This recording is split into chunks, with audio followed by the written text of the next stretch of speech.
You're listening to Edge of Faith, a multimedia magazine where we discuss art and culture through a Christian lens.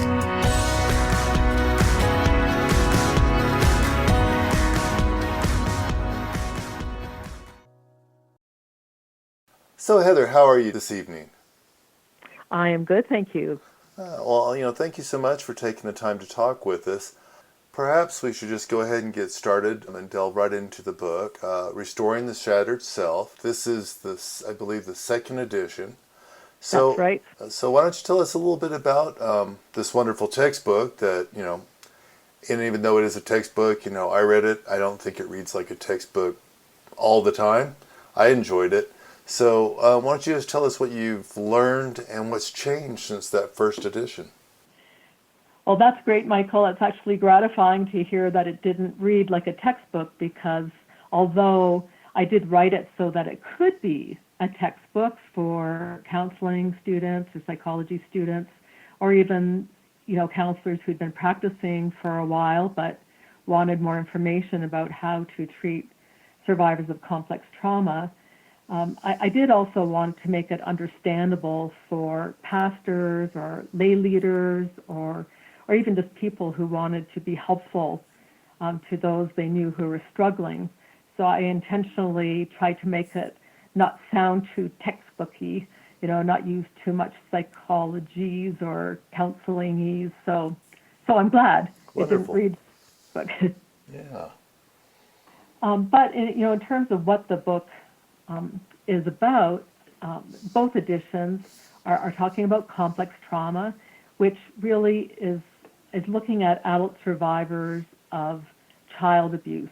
Now, that could be abuse of all kinds: physical abuse, sexual abuse, spiritual, emotional abuse, verbal abuse. It doesn't have to be just one. Often there are combinations of things, but the idea is that complex trauma is relational. It happens at the hand of someone else, and usually someone who's been trusted, someone who is supposed to keep the child safe, such as a parent or an uncle or a grandparent or a teacher or a pastor or a coach. And somehow that person that was thought to be trustworthy by the child, and perhaps by that child's family, if the abuse wasn't within the family, that child, in a sense, is betrayed. And often it's chronic.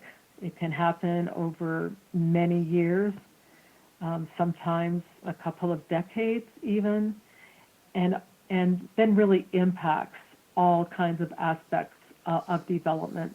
And that's one of the things that makes it very different from PTSD alone, where PTSD isn't necessarily the result, and often isn't the result, of relational trauma. It can be a natural disaster or, war, combat, trauma. So while both complex PTSD and PTSD can have post-traumatic symptoms in common, complex PTSD has a whole lot of other impacts on the individual, because they're still growing and developing a sense of self and identity, not having kind of the solid foundation of self and so on that someone who's older and experiences the trauma has to kind of draw on to help them through a difficult time. So that's kind of, both books deal with that topic. This current edition, the reason I wrote the second edition with permission of InterVarsity Press, is that some things have changed since 2013 when I wrote the first edition. The trauma field keeps expanding and growing. One of the things that's different is the Diagnostic and Statistical Manual, DSM, the Diagnostic Manual for Counselors and Psychologists, changed to a new edition just a few months after the first edition of Restoring the Shattered Self came out. So this book updates to what is currently used, DSM-5. And in these past years, there's been increased interest in some of the brain research. What what are the effects of trauma on the brain? And so I beefed up that section of the book and added more about the brain and body. I've also talked about some additional kind of secular trauma theories and how they relate to my approach to complex trauma, looking at treatments for PTSD and how they are similar or different, what aspects can be helpful in looking at healing for complex trauma survivors, and what aspects are different. So those are some of the key differences. I also added to some of the sections on specifically Christian approaches, going into some inner healing prayer approaches and talking about those and how those are similar or different to what I'm suggesting is helpful. I thought that part was wonderful too. And as you're discussing with your techniques for dealing with this type of trauma, so I think that would probably be a great next question. Is maybe you could tell the audience a bit about some of your experience and understanding of people dealing with complex trauma issues or PTSD. Right. Well, as I mentioned a few minutes ago, part of what makes complex trauma different is the fact that it's chronic and the fact that it's relational and not just at the hands of another person, but very often someone who's really trusted and who the child is expecting should protect them. So what that means is that there are developmental deficits then along the way, and some of those are ability to manage emotion, to manage intense, overwhelming feelings. Now everyone, we know that children have difficulty doing that. Anyone who has raised or been around 2- and 3-year-olds and their temper tantrums recognize that they have some things to learn about managing their feelings, right? Mm-hmm. And the thing is that especially if the abusers have been, the parents or in some kind of caregiving role, then often children don't learn how to do that. So what a regular 10-year-old has learned how to do because parents have modeled how to manage their emotions, that they've been given rewards for managing well, perhaps, and maybe some discipline at times if they've been inappropriate and how they have expressed their feelings. Those children learn after a while some techniques for self-soothing. So, for example, a young, an infant even already begins to self-soothe by having a teddy bear or a blankie that helps them to feel better when they're feeling upset. Prior to that had to come through an outside source, like a parent or a babysitter, who's rocking the child or calming them down by finding out what's wrong, by feeding them if they're hungry or changing them if they have a dirty diaper. And then gradually, as a child gets older, it goes beyond the teddy bear or the blankie, and they learn to maybe talk to their doll to say, "It's okay, dinner will be in a few minutes. Mommy says that we can't snack right now because she wants us to eat our dinner, but it'll be here soon, Dolly." So we see that in maybe a 4 or a 5 or a 6-year-old, and then eventually there's the ability to talk to yourself. So as an adult, we don't talk to dolls, obviously, but we think to ourselves, "Yeah, I'm really hungry, but I can wait for half an hour." So these are the things that normally happen, but a child who's been abused and doesn't have good models for how to regulate their affect, because obviously if parents are abusing, they're not good role models. And then there's no one to really teach them what's appropriate or to kind of help soothe them because they're in a constant state of, of fear and terror or shame and guilt, and they don't know what to do with those big feelings. So that's a huge aspect of what people who grow up with that kind of abusive background without someone else or something else kind of coming in and helping them.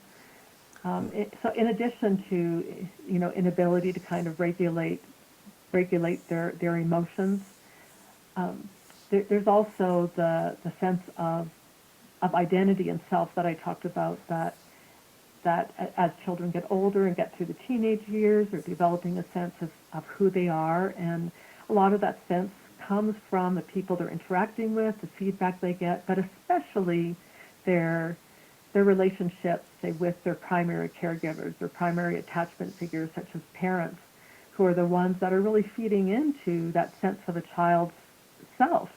And again, if that's not happening appropriately, then the child is much more lost in terms of who am I really. I'm getting feedback from my teachers, say that I'm a good student or I'm good at sports, but say from home or from my youth pastor, I'm hearing that I'm actually no good, that somehow I'm to blame for these things that are happening to me.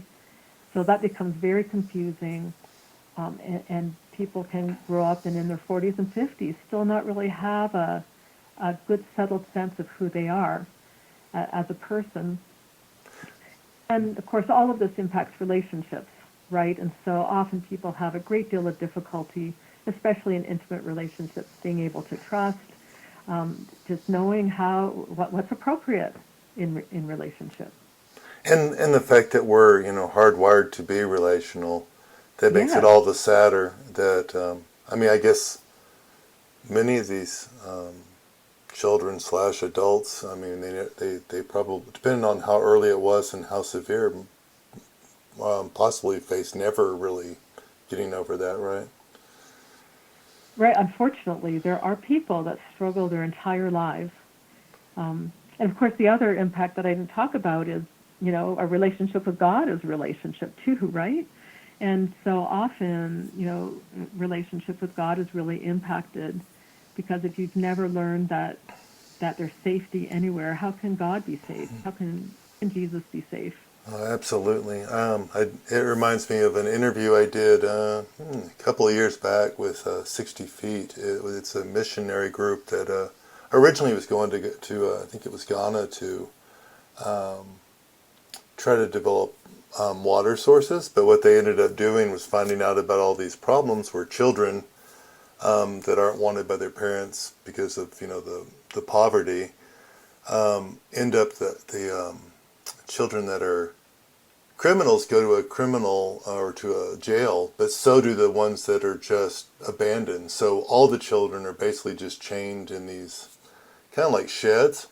And when they started witnessing to them and then bringing them into like Christian places to keep them, rather than having them all be placed in chains in a barn somewhere, that they told me that when they witnessed to children and told them that Christ was love, what they found out was they had to explain to the children what love was, because they had never experienced it, so it meant absolutely nothing to them.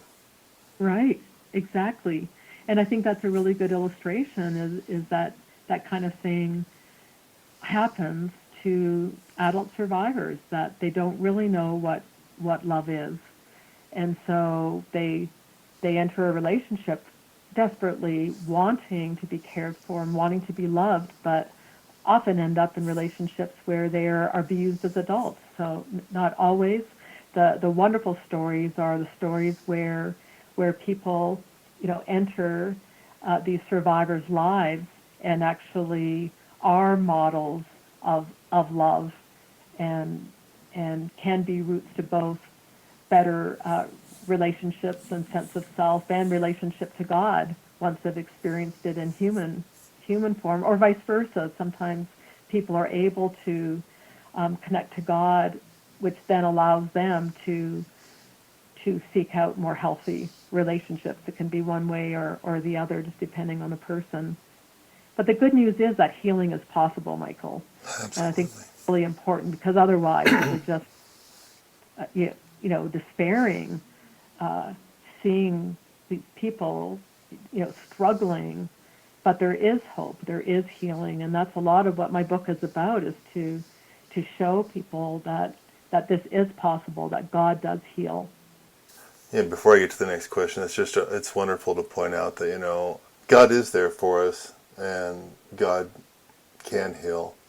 And I think that that's beautiful, that there's always hope. But I guess, the next question I have for you is, the book, and you stated in the book as well that, you're trying to fill in some of the gaps for counselors, because there just needs to be more understanding about this complex trauma. So maybe you could tell us a little bit about how you do that. Right. Well, one of the things that is different in PTSD treatment versus complex trauma treatment is that the kind of standard of care in the counseling psychology world for complex trauma is a phased treatment approach. Now, they didn't used to do it this way. When I first started working with childhood abuse survivors, what I was taught was, you have to process the trauma. You have to go back to the traumatic events and kind of talk them through. And painful as it is, you just kind of have to jump in there and grit your teeth hard and bear it, and then you'll be healed.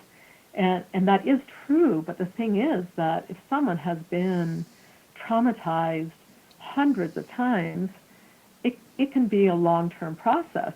So we're talking about potentially years of kind of gritting your teeth and just kind of trying to get through it. And what would happen is that would end up destabilizing people, so that even those that were fairly functional in terms of day-to-day life could end up having to resign from their jobs or be fired or end up in psych hospitals.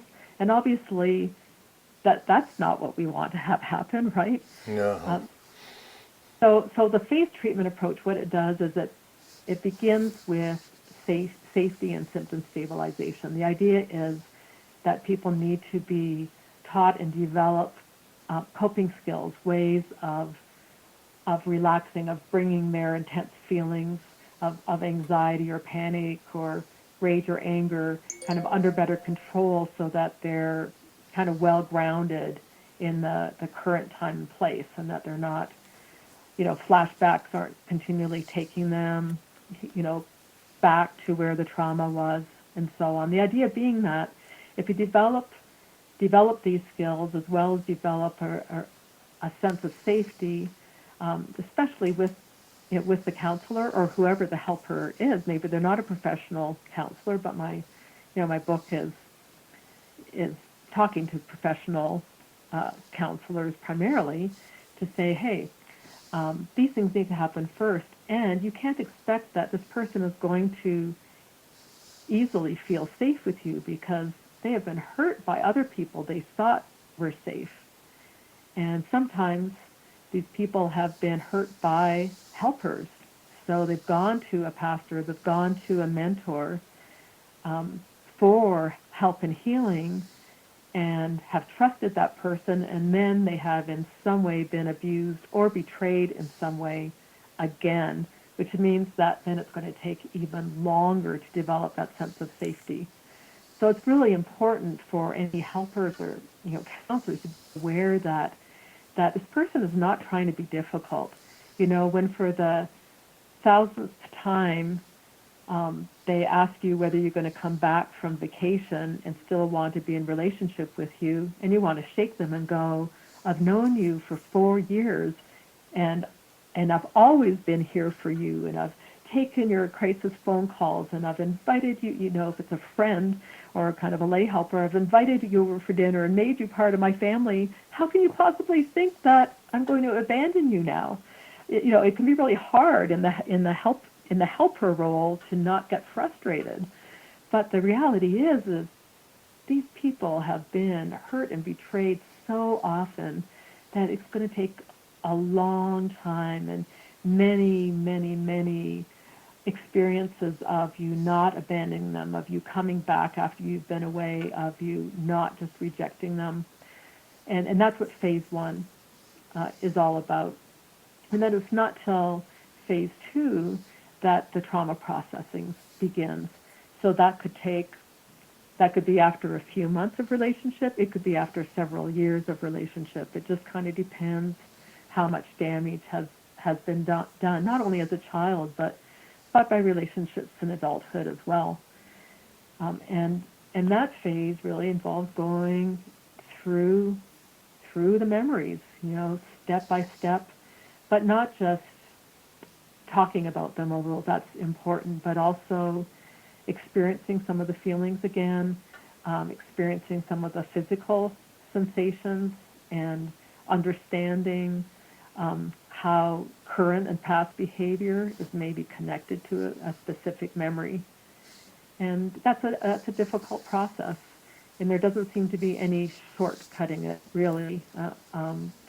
Going through the details of what's happened is important. And that's not something that, a layperson should be doing. Lay people can offer lots of support and do lots of other things, but really to work through those kinds of memories, it involves seeing someone who's trained in these techniques. And then phase 3 is really more like, okay, now that I'm a more healed whole person, what does life look like? How are my relationships going to be different? How am I going to relate differently to my family, potentially to abusers, although often there's no possibility of restoration of relationship. It's not safe sometimes ever. But that's really kind of looking at how do I live as a more healed whole person. So that's a brief outline. Right. Yeah. Yeah, you're saying how that's not something for a lay person. I guess there's when you begin the book, which we won't necessarily get into that, but just the beginning of the book with some lay people trying to help someone with complex trauma, and it was so much worse when they were done. That was a horrible story. But I guess it turned out good long term though. So that's what's it's still redemptive. I guess that's the thing. But I think, Michael, you make a good point. I think that's why, even if someone's not a professional, but they have people in their lives or people that they're ministering to that have this kind of background, it's helpful to know something about the healing process so that they don't inadvertently create more damage. Because, of course, no helper wants to do that, right? Right. So even if a helper, isn't the one that's trained to go through this whole process, to be a therapist, understanding what the process is can be really helpful in kind of knowing how you can help. And so, that's another, audience of people that I hope will read my book, because even though some of it is going to be beyond what you really need to know in terms of all the details, I mean, those parts can be skipped over. I think so for a lot of people who have these complex trauma survivors in their lives in some form or another, and want to be helpful in some ways, just kind of understanding what's been damaged, what the process of healing is like, what they can kind of expect, and how they can help as a layperson, because I do have a chapter on how the church can help, how lay people can help. I think that could prevent people from inadvertently doing damage, and could give them a much better sense of how they can be helpful. Right. Yeah, maybe this would be a good time. You could share a little bit about, and you have already some as well, on how the church should get involved to help people with this type of trauma. Right. Yeah, I think there are definitely places where churches can be a place of healing. I think one of those aspects is educating about complex trauma. So whether that's even saying something from the pulpit about just acknowledging that this exists, but also offering some workshops or some training, both for survivors of complex trauma, or just the church in general, to understand it better, so that people can, survivors themselves can recognize, oh, I'm not unusual. Other people are experiencing this, and that other people in the congregation and lay and pastoral staff can also understand what it is they're seeing. I actually have an MDiv student in my trauma and abuse course this semester, and she's been in ministry for a long time. She was in student ministry for a long time, and she's come up to me after class sometimes and says, gosh, I wish I knew this years ago, because as I was ministering to some students, I didn't understand some of what I was seeing, or some of why I was treated, as a kind of discipler or as a mentor in certain ways, that I felt kind of offended or just really frustrated that why was this person treating me this way? And she goes, now I get it. I realize what was going on. And so I think that understanding is really important. But apart from those kinds of trainings, I think that churches can provide a lot of emotional and spiritual support.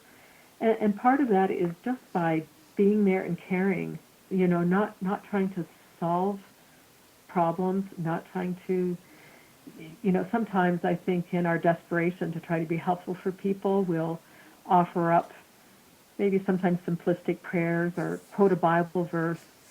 But, sometimes that's a little bit like trying to put a Band-Aid on a wound that's gushing blood, Mm-hmm.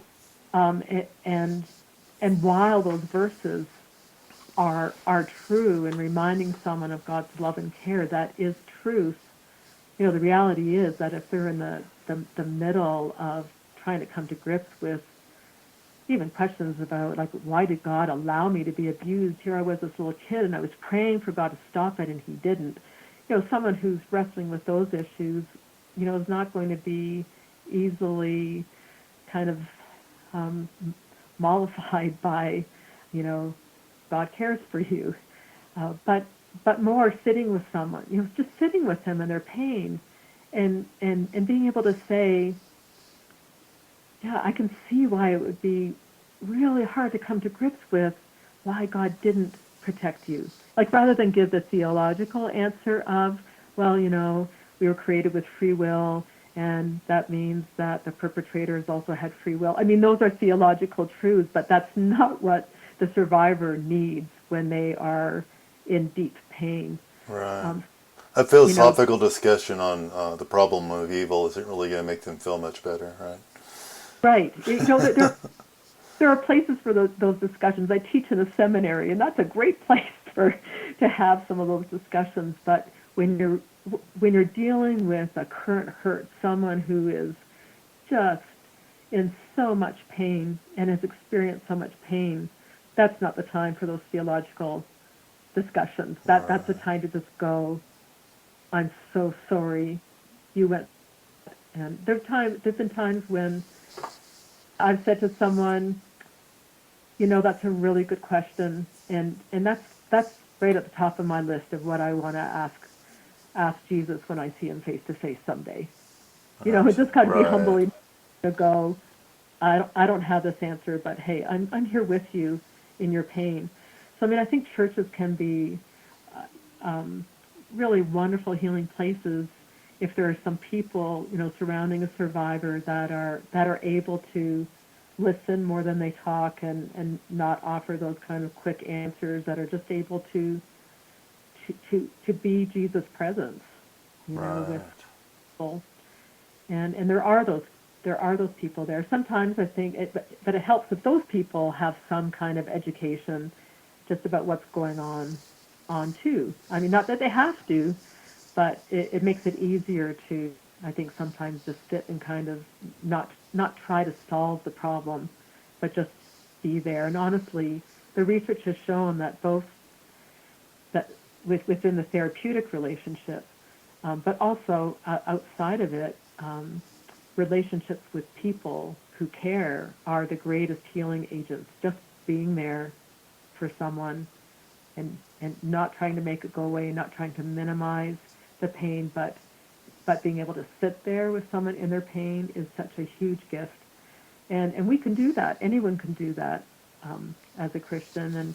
And if that's not your gift, of really kind of sitting there with someone's deep pain, well, you can invite someone over for a meal, and And because people also need fun times. They need to know that the world is not all a horrible place, that families exist where there isn't abuse and that there are good relationships. So people can be helpful in lots of different ways. Right, absolutely. My last question really isn't so much about the book or complex trauma, but kind of like what you just brought up. You can invite somebody over to dinner, which now we can't. Um, Yeah. in this current times, with the pandemic, there's a lot of people with a lot of different mental issues, and even ones that have developed mental issues during this. And that's people talk about the virus and about people that have other physical issues that get put on the side burner because of this pandemic that causes death and trauma. But I get so concerned about one of the things they don't talk about so much is people that are emotionally hurt and need to be cared for, but they're isolated as well. Do you have any advice on how people can stay emotionally healthy and how people can help others if they know someone that's suffering from trauma or any other kind of a mental distress now that they're in this isolation? Yeah, I mean that is a hard one, and we know that people are isolated. I mean, certainly technology is better than nothing, but even then, so many people are using technology for their jobs that the last thing they want to do is have another Zoom session, with someone outside of office hours. But picking up the phone or sending a text or an email, I mean, just letting someone know that you haven't forgotten about them. My father-in-law is a good example of that. I mean, he is my husband's mother is in a long-term care facility, and a lot of my father-in-law's life has revolved around visiting her in the nursing home. Well, he can't do that now, and he lives alone. And even my husband's sister can't come by to visit because her husband is head of kind of a rescue mission, so he is potentially exposed to the virus, and of course doesn't want to expose my father-in-law. So now he doesn't have mental health issues, but the loneliness is really difficult. Um, so some of the ways that he is just kind of trying to guard his mental and spiritual health is by going for walks. So he goes for an hour and a half walk every day. He's 89 years old. He's in good physical health, but he knows that he feels better if he's able to just do that. And as he's passing people on the pathway, keeping appropriate social distance, they're people that he's passed for many years. Even if he doesn't know their names, they can at least smile and say hello, which is helpful. But those that are really struggling, that's hard, because it's more difficult when you're not there in person. Now, sometimes you can even go to someone's door and stand 10 feet away and just kind of wave and have a bit of a conversation and go, I just wanted to let you know, I wanted to be able to look at you in the face to face, even though we can't touch, we can't be closer, but rather than just on a screen. I think there are times that's important. But I think that you initiating contact with someone is more isolated, and especially someone struggles anyway with mental health issues, they may not be able to reach out to you because often they don't want to be a bother, and they know that other people are dealing with their own stresses during this time. But I think that initiating contact in whatever way you can, using snail mail too, um, Mm-hmm. it is an option. But again, like just listening over the phone. The other thing that's occurred to me over this is I'm very aware that everyone is responding very differently. There's no one way of responding to this crisis. I've talked to some people, or even some of my students, their reaction is, yeah, I'm missing people, I'm feeling the isolation, But, it's kind of nice to slow down in some ways. I'm kind of appreciating some of those aspects. And as they're saying that, I'm thinking, what world are you living in? I am so stressed out. I have a 5-year-old at home who's doing online school, and my husband and I are learning new technology to teach, because we both teach at Denver Seminary, to try to teach via Zoom, and we don't have any childcare. We have a lot less space and time than we ever have before, and we're going a little crazy just trying to manage life and manage our 5-year-old. Um, and so that's, it's just kind of a good reminder. It's like, don't assume what someone is going through or not. That when you're talking with someone, ask them, how are you doing? How are you finding this time? Just don't make any assumptions, because reactions can be all over the map. And I think just meeting again someone where they are, but also if you're struggling, to not be afraid to reach out and let someone know. I've been doing that when we've been having some difficult days, because our 5-year-old is reacting to not having any friends. He doesn't have any siblings. There's no kids to play with. He's sick of us.